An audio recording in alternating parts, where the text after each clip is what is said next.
As insults and tariffs threats keep coming from President-elect Donald Trump, our premier here in Ontario came out swinging. Here's what he had to say. We will go to the extent of cutting off their energy, going down to Michigan, going down to New York State and over to Wisconsin. I don't want this to happen, but my number one job is to protect Ontario, Ontarians and Canadians as a whole, since we're the largest province. So you just saw a picture of...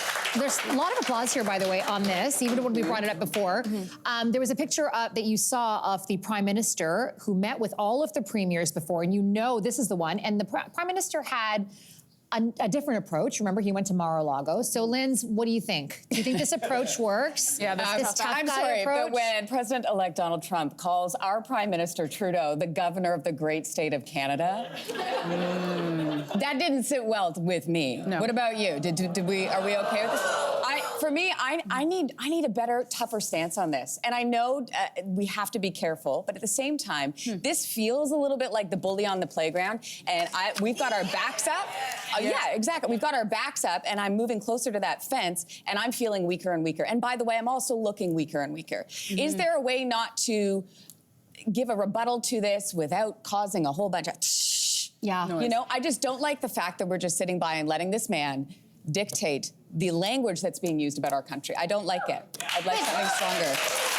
Okay, I see that, right? But you're poking a bear that is very pokeable, right? This guy, Is he? if he's hungry, he has a different reaction to when he's not hungry. Do you know what I mean? Like, this is a guy who rules with his gut. He listens to the last person he talked to.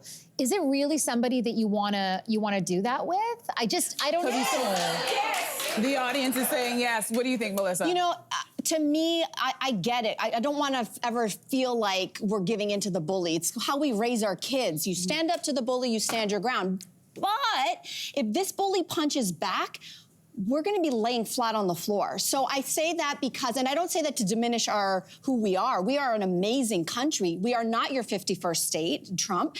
However, Trudeau does have experience already. He dealt with him the first term for 4 whole years.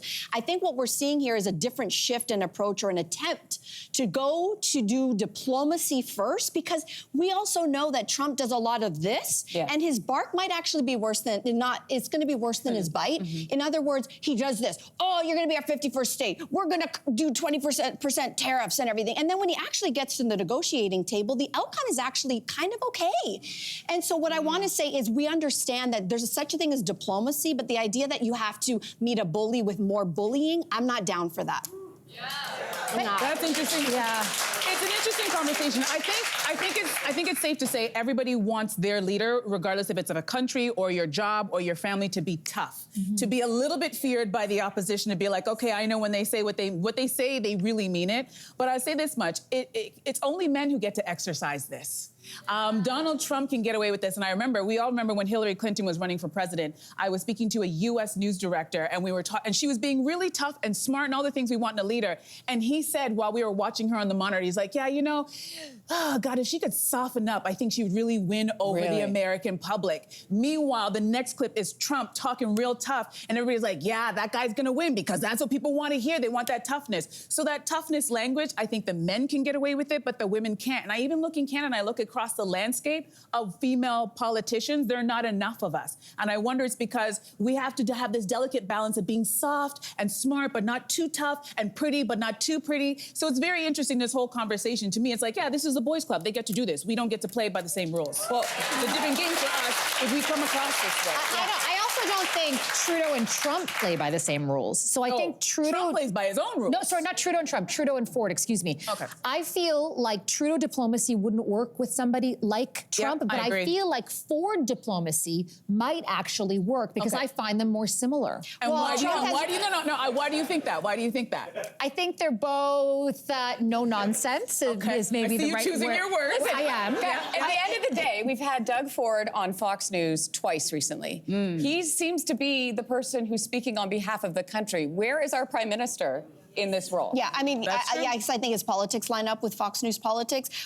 Trump has responded just now recently to Ford's comments, and I will paraphrase by him saying that he no longer wants to subsidize Canada. So I think that Doug Ford has poked the bear. We will see what the response is. We'll see how long his stick Can't we is. just keep Yes. the ketchup chips from them and not give them maple syrup? Like, isn't there something I hate to break there? it to you, they don't like the ketchup They chips. don't? Yeah, they really Yes. don't. Yeah, that's not going to work on them. Hey, you, come a bit closer.